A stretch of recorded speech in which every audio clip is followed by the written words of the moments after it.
재윤이가 준 마누카꾸를 한 포 먹고 로손에서 생수를 하나 사들고 애니타임 피트니스에 가서 아침 운동을 하고 스테레오 커피에서 잔잔하게 커피 한 잔을 즐기며 오전 작업을 하다가 점심을 먹으러 이케다 생교에 갔다. 대단한 맛집은 아니지만 만원이 안 되는 가격에 꽤 맛있는 치킨 남반과 15,000원 정도의 초밥 15개 세트를 즐길 수 있는 가성비 좋은 밥집이다. 양배추까지 나한테 걸려서 죽고 감사한 카페 블루보틀에 가서 따뜻한 싱글 오리진 한 잔을 잔잔하게 즐기며 작업을 하다가 성진이를 만나서 숙소에 짐을 두고 저녁 약속이 있어서 중식당에 갔다. 곧 후쿠오카에 카페를 오픈하시는 분들과 일본 여행 작가님이 함께하는 자리였는데 이렇게 다같이 모이는 건 처음이라 신났다. 먹고 싶은 여러 음식들을 주문하고 샤오롱바오 육즙부터 한번 잡아 올려봤는데 와 너무 맛있었고 하나를 다 집어여 봤는데 육향도 아주 진하고 피도 쫄깃한 게 진짜 잘하는 중식당이었다. 손바닥보다 더 긴 하루 막히는 바삭한 피에 탱글한 새우가 되게 맛있었고 다음으로 탕수육이 나왔는데 확실히 탕수육은 한국이 세계 1등이라는 생각이 들었다. 작가님의 추천으로 주문한 리라 레바는 처음 먹어보는 거였는데 녹진한 간의 풍미에 부추향이 곁들여지는 맛이 완전히 내 스타일이었다. 칠리새우와 마파두부에 볶음밥 쓱쓱 비벼 먹으며 너무 맛있게 저녁 식사를 마친 뒤에 2차를 하러 칵테일 바에 갔다. 벽 한 면에 흙이 있고 실제 식물이 다 심어져 있는 멋진 바였다. 칵테일의 종류가 많아서 오스스메를 여쭤보니 직원분이 엄청 열심히 설명해 주셨는데 결국 답정너로 올드 패션들을 주문했고 각자 취향에 맞는 다양한 칵테일들을 주문해서 서로의 칵테일을 바꿔서 맛보며 좋은 이야기들을 나누다가 자리를 마무리한 뒤에 집으로 돌아가서 씻고 눈찜질을 하면서 잤다.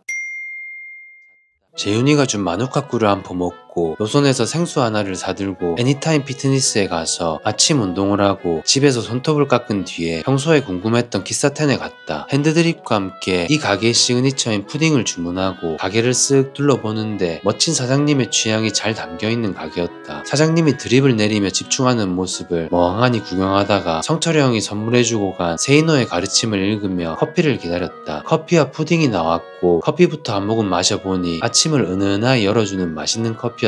다음으로 푸딩을 먹기 좋은 크기로 잘라서 한 입 잡아 올려줬는데 깊게 퍼지는 카라멜 소스와 바닐라빈의 풍미에 계란의 고소함도 좋고 적당히 묵직한 텍스처까지 있는 맛있는 푸딩이었다. 커피와 푸딩을 즐기며 책을 읽다가 점심시간이 돼서 무겐이라는 식당에 갔다. 한식이 땡겨서 방문한 한식당이었는데 막상 가서 야키니쿠만 엄청 먹었다. 직접 만드시는 순두부찌개가 맛있었고 나물과 김치도 직접 하셔서 한식을 먹고 싶었던 마음이 조금 채워졌다. 점심부터 고기를 엄청 먹고 작업을 하러 블루보틀에 가서 따뜻한 싱글 오리진을 잔잔하게 한 잔 즐기며 케고 신사에 내리는 비를 바라보다 감상에도 젖었다. 그렇게 저녁 먹기 전까지 작업을 하고 저녁으로 뭘 먹을까 하다가 고기로 시작했으니 고기로 끝내자며 야키니쿠 집에 갔다. 상갈비가 290엔이라는 사진을 보고 들어갔는데 입점료 999엔을 지불하면 메뉴들을 싸게 먹을 수 있는 가게였다. 입점료를 냈으니 이것저것 먹어보자는 생각으로 여러 개 주문했고 생맥주부터 한 잔 잡아 올려봤는데 맥주 관리를 너무 잘하는 곳이었다. 분명히 점심에 고기를 먹었는데 저녁에 또 먹어도 맛있었고 내 얼굴 반만한 커다란 등심까지 싹 잡아여은 뒤에 갓 지은 밥이랑 소개팅 시켜줬는데 완전히 인코라 손님이 많이 없는 게 신기할 정도였다. 마무리는 사장님이 맛있다고 추천해주신 꽃게 된장찌개로 했다. 한국과 일본의 된장을 섞어 만들었다고 했는데 일본 된장 때문에 조금 달았지만 이상하게 계속 끌리는 맛이었고 그렇게 저녁 식사를 마무리한 뒤에 숙소에 가서 작업을 하다가 씻고 눈찜질을 하면서 잤다. 비오는 아침 좋아하는 빵집인 스톡에 가서 오사카로 가는 신칸센에서 먹을 빵을 산 뒤에 하카타역으로 갔다. 출발 시간이 되기 전까지 스타벅스에 가서 바나나 그래놀라 요거트와 오늘의 커피를 먹으며 작업을 하고 성진이를 만나 오사카행 신칸센을 탔다. 빵 봉투를 열고 최근에 꼽힌 소세지빵과 메론빵 예전에 구독자님이 추천해줬는데 드디어 발견한 무화과 크림치즈빵 내가 좋아하는 초코빵 또코빵까지 최성훈의 사고 싫은 패트릭 브링리 편과 탁 트인 경치를 보면서 맛있게 먹고 일기장 편집을 하다 보니 금방 오사카에 도착했다. 확실히 후쿠오카보다 대도시라는 게 확 느껴졌다. 숙소에 짐을 풀고 바로 남바파크스에 가서 포토 매장으로 향했다. 어디서 산지 기억이 나지를 않는 중학생 때 산 직업을 바꾸려고 왔는데 후쿠오카에서 마음에 들었던 모델이 진열된 상품이 마지막이라고 해서 모델명을 들고 왔고 다행스럽게도 새 상품이 있었다. 지폐가 딱 맞는 작은 크기에 다시 봐도 마음에 들어서 그 자리에서 사고 바로 돈과 카드를 다 옮겼다. 오랜만에 남바의 이곳저곳을 보며 보며 처음 일본 여행을 시작하던 때를 추억하고 저녁까지 계속 걸었다. 그러다 슬슬 배가 고파져서 저녁을 먹기로 했다. 깔끔한 게 먹고 싶었는데 후쿠오카에서 먹어본 적 있던 라멘집을 발견하고 들어갔다. 나는 이 가게의 메인인 맑은 돈코츠를 주문했다. 돼지로 우린 돈코츠는 국물이 좀 진해서 속이 부담스러운 느낌이 있는데 여기는 맑은 국물이라 속이 편하고 술 먹고 해장을 하기도 좋아서 자주 갔었다. 신칸센에서 빵을 먹고 아무것도 안 먹었어서 슈마이도 하나 먹어봤는데 안에 고기도 듬뿍 들었고 간도 딱 좋아서 아주 맛있었다. 성진이의 소유라면도 맛보면서 든든하게 저녁을 다 먹은 뒤에 몸 컨디션이 살짝 이상해서 종합 비타민과 물을 사서 숙소로 들어가 씻고 눈찜질을 하며 잤다.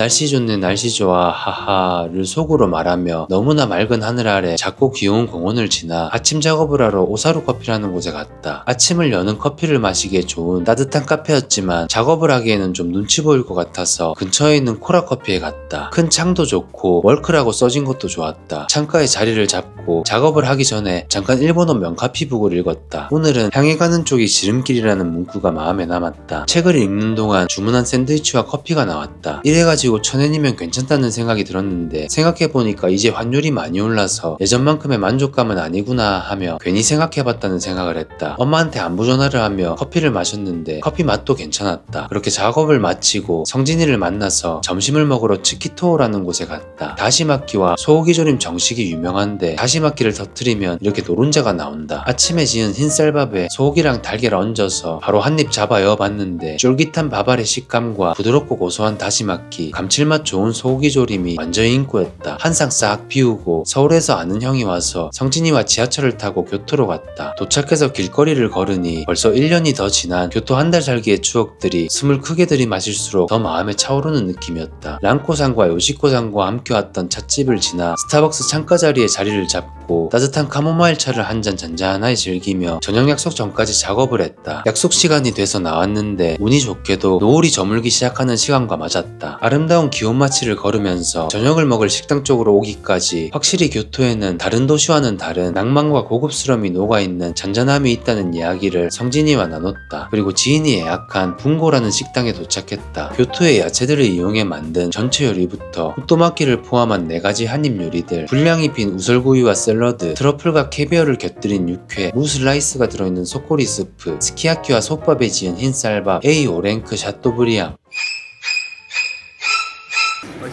마지막으로 직접 만들어주시는 디저트까지 형님 덕분에 멋진 음식들을 맛있게 즐긴 뒤에 지하철을 타고 다시 오사카 숙소로 돌아가서 씻고 눈찜질을 하면서 잤다.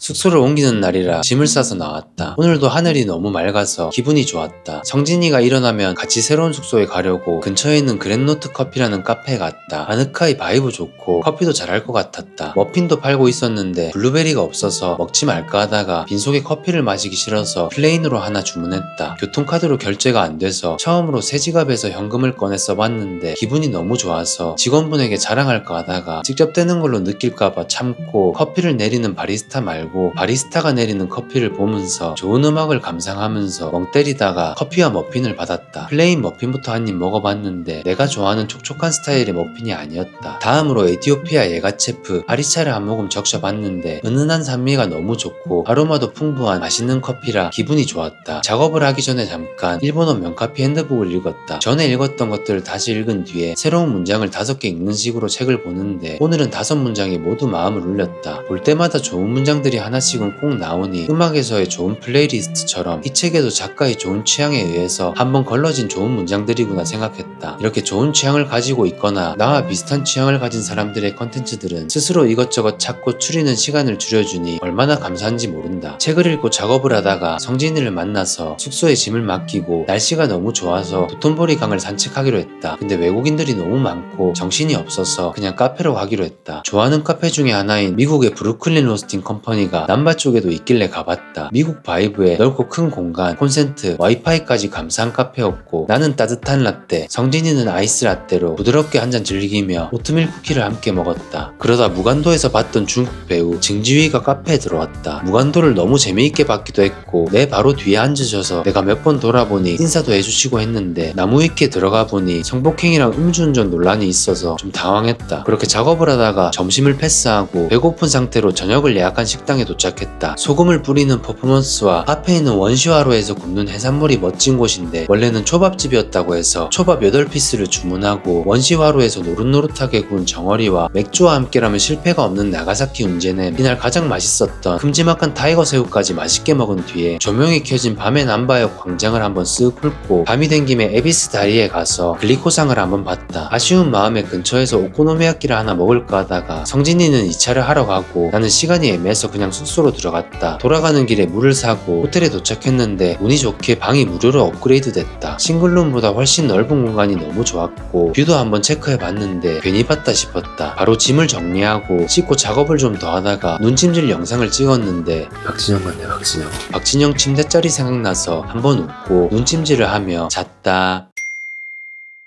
일어나자마자 물 한 잔을 마시고 정신을 차린 뒤에 일기장 편집을 완료해놓고 성진이와 아침을 먹으러 샌드위치로 유명한 마이 네이버라는 카페에 갔다. 다시마키 샌드위치를 주문하고 한입 찢어지게 잡아 여었는데 식빵도 맛있고 다시마키 계란의 맛과 향이 너무 좋았다. 상큼한 사과 주스와 인코였고 그렇게 다 먹고 성진이와 헤어진 뒤에 가고 싶었던 카페로 향했다. 카페가 있는 건물로 도착하니 생각보다 건물이 훨씬 크고 멋졌고 오사카가 대도시긴 하구나 생각이 들었다. 그렇게 글리치 커피에 도착했는데 줄이 엄청 길게 있었다. 거의 모든 사람들이 하나하나 원두를 시향하며 고민해서 선택해서 줄이 잘 안 빠졌는데 나도 내 차례에 고민을 하던 중에 부산에서 워킹홀리데이로 오신 직원분이 잘 도와주신 덕분에 편하게 주문을 완료했다. 탁 트인 하늘이 너무 잘 보이는 창가에 자리를 잡고 가게를 쭉 둘러보는데 음악은 내가 좋아하는 존 레논이 나오고 있었고 전체적인 바이브가 멋스러운 곳이었다. 직원분이 추천해주신 코스타리카 게이샤를 받고 향을 한번 맡아본 뒤에 한 모금 조심스럽게 적셨는데 너무 맛있었다. 한 잔에 2만원이 넘는 커피이기 때문에 사실 맛이 없으면 안 된다고 생각했는데 그 생각만큼 맛있는 커피였다. 그렇게 점심을 먹을 시간까지 작업을 하다가 교바시역으로 갔다. 번화가에서 살짝 떨어진 동네인데 이곳에는 넷플릭스 기류의 셰프들에 나왔던 가게인 토요가 있다. 근데 마이 미스테이크 미디움 레어로 오픈 시간을 착각해서 줄이 너무 길었다. 외국인 관광객도 너무 많고 정신이 없어서 사장님의 퍼포먼스만 잠깐 보다가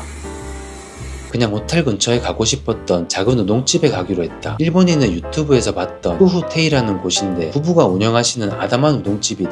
우동가 3種類ありますね。釜揚げ、ぶっかけざる、釜揚げが有名です。釜揚げ小と鴨ご飯のセット。はい、厚揚げと卵です。釜揚げ、厚揚げと卵で。はい。韓国の方。あれなんですか。초코예요. 한국말 괜찮아요. 아니, 남편은 일본. 음식을 받았는데 오뎅이 튀긴 두부랑 무로 잘못 나와서 다시 바꿔주셨다. 우동집에 가면 보통 카모 고항이 있어서 항상 궁금했지만 매번 유부초밥에 밀려서 안 먹었다. 이번에 먹어보니 꽤 맛있었지만 역시 유부초밥이 더 맛있다고 느꼈다. 다음으로 도쿄에서 한번 먹어봤던 가마揚げ 우동을 먹으려다가 먹는 법이 기억이 안 나서 물어보기로 했다.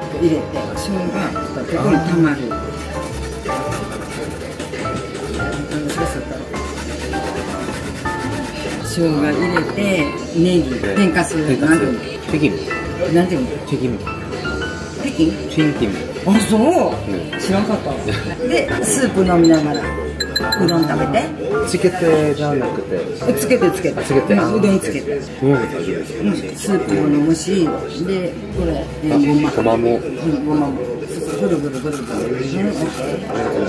어머님의 도움을 받아 쯔유를 완성하고 우동면을 싹 잡아 올려서 쯔유에 찍고 한번 쳐봤는데 적당한 코시가 있는 우동면의 식감과 함께 은은하게 퍼지는 미량과 자극적이지 않은 쯔유의 맛이 참 좋았다. 안치하게 잘 씹어 먹고 다음으로 오뎅인 튀긴 두부와 삶은 달걀을 먹어봤는데 감칠맛이 아주 좋은 국물이 잘 배어 있어서 되게 맛있었다. 그래서 우동면을 오뎅 국물에 찍어서 한번 잡아 올려 봤는데 완전히 인고였다. 이탈리아 사람들이 파스타 이상하게 먹으면 화내는 것처럼 이렇게 먹으면 사장님이 싫어하실까봐 몰래 먹고 숙소로 돌아와서 맥북 충전기를 챙겨 좋아하는 카페에 갔다. 브루클린 로스터리 키타마점인데 탁 트인 창에 보이는 강이 너무 아름답고 가게 바이브도 되게 좋았다. 라떼로 한 잔 주문했는데 모스파이 맛이 좋았고 보드랍게 한 잔 적시면서 작업을 하다가 호텔에 짐을 놔두고 성진이와 저녁을 먹으러 숙소 근처에 있는 오코노미야키 집에 갔다. 예약 손님만 받는 곳이라 당일 전화로 예약을 했는데 운이 좋게 자리가 있었고 생맥주 한 잔과 돈페아키로 시작 시작했다. 달걀전처럼 구워주시는 스타일이었는데 계란이 되게 고소하고 맛있었고 특히나 직접 만드신다는 소스가 엄청 맛있었다. 다음으로는 믹스 오코노미야끼가 나왔다. 내 기준 맛있는 오코노미야끼는 첫째, 생강이 안 들어가야 되고, 둘째, 생강이 안 들어가야 되고, 셋째, 두께가 너무 두꺼워서 안이 물렁이면 안 된다. 생강도 안 들어가 있고 적당한 두께와 푸짐하게 들어있는 신선한 재료들에 양배추 씹히는 식감이 너무 좋고 마지막 소스까지 완벽했다. 다 먹어갈 때쯤 사장님이 서비스로 딸기를 주셨다. 아주 맛있는 딸기는 아니지만 내 마음이야 라고 하시는 사장님의 멘트가 참 따뜻했다. 딸기 이후에 사과까지 주셔서 깔끔하게 마무리를 하고 2차를 하러 구시카츠 가게에 갔다. 4층에 있고 리뷰도 3개 있는 숨겨진 곳이라 너무 설렜다.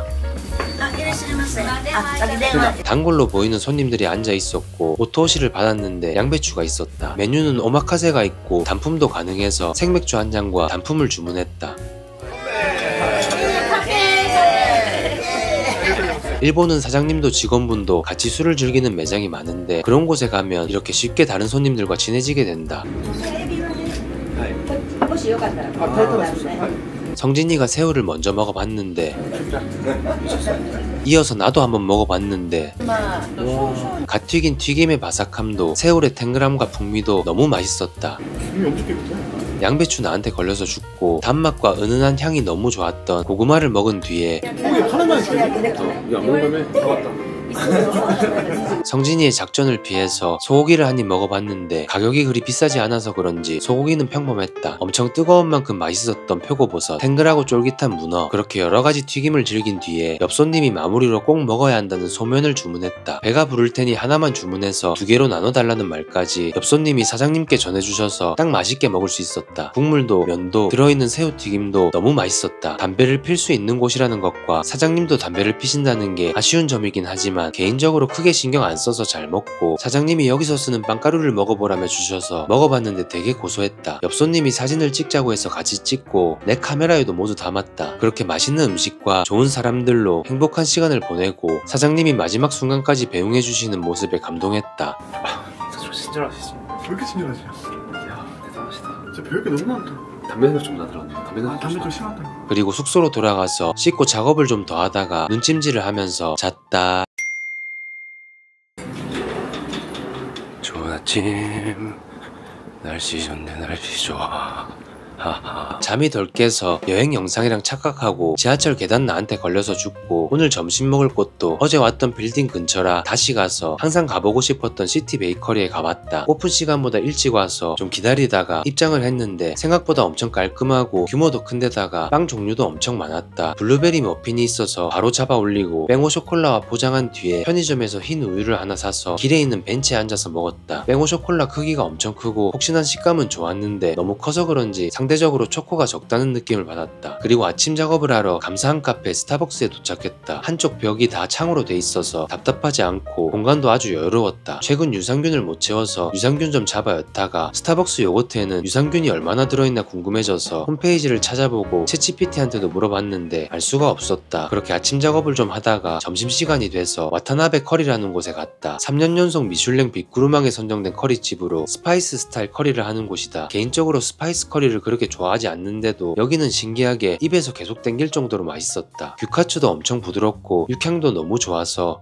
맛있어? 왜 3년 연속 빅구르망인지 알 것 같았다. 맛있고 든든하게 점심을 먹고 날씨가 너무 좋아서 걸어서 신오사카역까지 갔다. 남바나 신사이바시 쪽보다 훨씬 여유로운 분위기가 좋았고 저녁까지 작업을 하러 블루보틀에 갔다. 일본에서 카페는 블루보틀만 잘 가도 된다는 생각이 들 정도로 거의 모든 매장들이 바이브가 너무 좋았는데 여기도 마찬가지였다. 창가에 앉았는데 햇살이 너무 강해서 오랜만에 아이스로 한 잔 시원하게 즐기며 오후 작업을 깔끔하게 마치고 밤에 신오사카역의 모습을 보고 싶어서 여기저기 걸었다. 레고 매장의 전시들도 보고 나서 다시 신사이바시 쪽으로 와서 옛날에 비건이라 맛없을 것 같다며 지나쳤던 오코노미야끼 집을 지나 내가 태어나서 첫 오코노미야끼를 먹은 집인 하나하나에 갔다. 축한다.